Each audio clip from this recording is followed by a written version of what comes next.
Bismillahirrahmanirrahim. Assalamualaikum warahmatullahi wabarakatuh. Balik lagi dengan saya Putri Rahmadani dari Universitas Pancasakti Bekasi, Fakultas Ekonomi dan Bisnis, Prodi Manajemen, dan dengan dosen pengampu saya yaitu Imhar SEMM. Di sini saya akan menyampaikan materi tentang daya saing dan liberalisasi perdagangan internasional. Selamat menyaksikan. Pengertian daya saing. Kemampuan suatu komoditi untuk masuk ke pasar dalam dan luar negeri dan kemampuan untuk bertahan dalam pasar. Konsep daya saing berpijak dari konsep keunggulan komparatif yang pertama kali dikenal dengan model Ricardian. Hukum keunggulan komparatif dari Ricardo menyatakan bahwa sekalipun suatu negara tidak memiliki keunggulan absolut dalam memproduksi dua jenis komoditas jika dibandingkan dengan negara lain, selama rasio harga antara negara masih berbeda jika dibandingkan tidak ada perdagangan. Daya saing adalah kemampuan suatu negara untuk mencapai pertumbuhan PDB per kapita yang tertinggi terus-menerus. Daya saing nasional merupakan kemampuan suatu negara menciptakan, memproduksi, dan melayani produk dalam perdagangan internasional, sementara dalam saat yang sama tetap dapat memperoleh imbalan yang meningkat pada sumber dayanya. Pembagian daya saing. Yang pertama, daya saing ekonomi. Daya saing adalah konsep yang cukup rumit. Tidak ada suatu indikator pun yang bisa digunakan untuk mengukur daya saing, yang memang sangat sulit untuk diukur.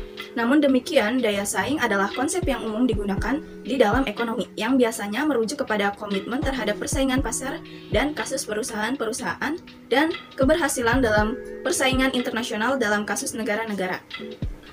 Kekuatan daya saing sebuah bangsa atau negara atau ekonomi ditentukan oleh kekuatan pondasinya, dan terakhir ini ditentukan oleh sejumlah pilar yang masing-masing mempunyai daya saing tersendiri. Pilar-pilar tersebut adalah sebagai berikut. Pertama, alam atau fisik, kedua perusahaan, ketiga inovator, dan keempat pemerintah, kelima masyarakat. Yang kedua, daya saing perusahaan. Dengan memakai konsep daya saing, membuat suatu model konseptual untuk menghubungkan karakteristik-karakteristik dari manajer atau pemilik perusahaan dan kinerja perusahaan tersebut dalam jangka panjang. Dalam studi ini, daya saing memiliki tiga karakteristik, yakni potensi, proses, dan kinerja. Selain tiga karakteristik tersebut, daya saing juga dicirikan oleh orientasi jangka panjang.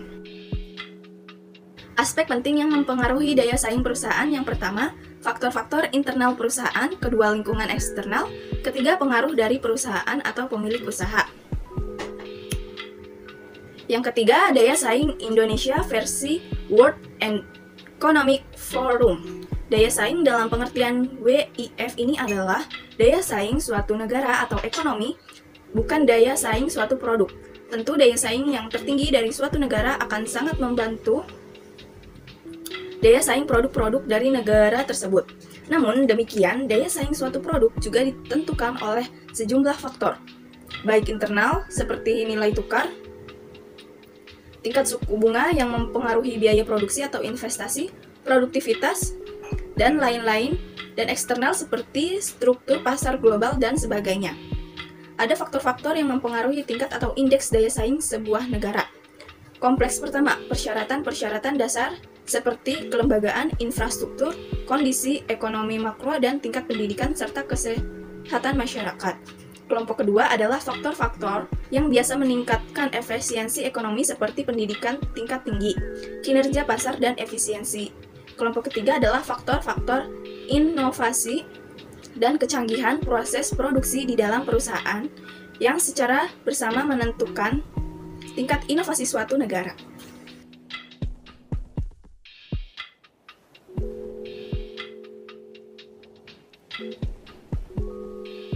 Pengertian perdagangan internasional. Perdagangan internasional merupakan kegiatan yang bertujuan untuk meningkatkan kesejahteraan masyarakat dalam suatu negara. Terjalinnya hubungan antar dalam negeri dan luar negeri akan menciptakan pertukaran barang dan jasa antar negara. Perdagangan internasional dapat diartikan sebagai transaksi dagang antar subjek ekonomi negara yang satu dengan subjek ekonomi negara lain. Salah satu keuntungan perdagangan internasional adalah memungkinkan suatu negara untuk berspesialisasi dalam menghasilkan barang dan jasa secara murah, baik dari segi bahan maupun cara produksi. Selain daripada itu, manfaatnya dari perdagangan internasional dapat berupa kenaikan pendapatan, cadangan devisa, transfer modal, dan luasnya kesempatan bekerja. Perdagangan internasional merupakan salah satu aspek penting dalam perekonomian dalam setiap negara di dunia. Dengan perdagangan internasional, perekonomian selalu terjalin dan tercipta suatu hubungan ekonomi yang saling memengaruhi suatu negara dengan negara lain. Serta lalu lintas barang dan jasa akan membentuk perdagangan antar bangsa. Perdagangan internasional merupakan kegiatan yang bertujuan untuk meningkatkan kesejahteraan masyarakat dalam suatu negara. Liberalisasi perdagangan internasional regional atau global. Sejak pertengahan tahun 1990 sudah banyak penelitian atau simulasi yang dilakukan untuk mengestimasi dampak-dampak dari liberalisasi perdagangan dunia atau regional dalam komoditas-komoditas pertanian terhadap ekonomi Indonesia. Tujuan utama penelitian tersebut adalah untuk mengatur besarnya potensi keuntungan atau kerugian dan memprediksi pola-pola perdagangan yang sedang berubah dan realokasi sumber-sumber daya sebagai suatu hasil dari skim-skim liberalisasi perdagangan tersebut.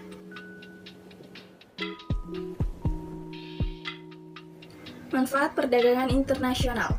Menurut Sadono Sukirno, manfaat perdagangan internasional adalah A. Menjalin persahabatan antar negara. Mempererat hubungan internasional sosial antar negara karena biasanya perusahaan besar di suatu negara akan mempekerjakan warga negara asing, maka dengan itu dapat mempererat hubungan negara. B. Memperoleh barang yang tidak dapat diproduksi di negeri sendiri.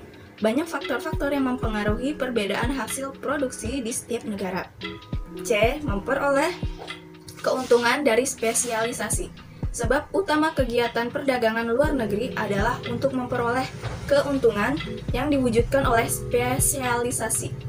Walaupun suatu negara dapat memproduksi suatu barang yang sama jenisnya dengan barang yang diproduksi oleh negara lain, tapi ada kalanya lebih baik apabila negara tersebut mengimpor barang tersebut dari luar negeri. D. Memperluas pasar dan menambah keuntungan. Terkadang, para pengusaha tidak menjalankan mesin-mesinnya dengan maksimal karena mereka khawatir akan terjadi kelebihan produksi yang mengakibatkan turunnya harga produk mereka.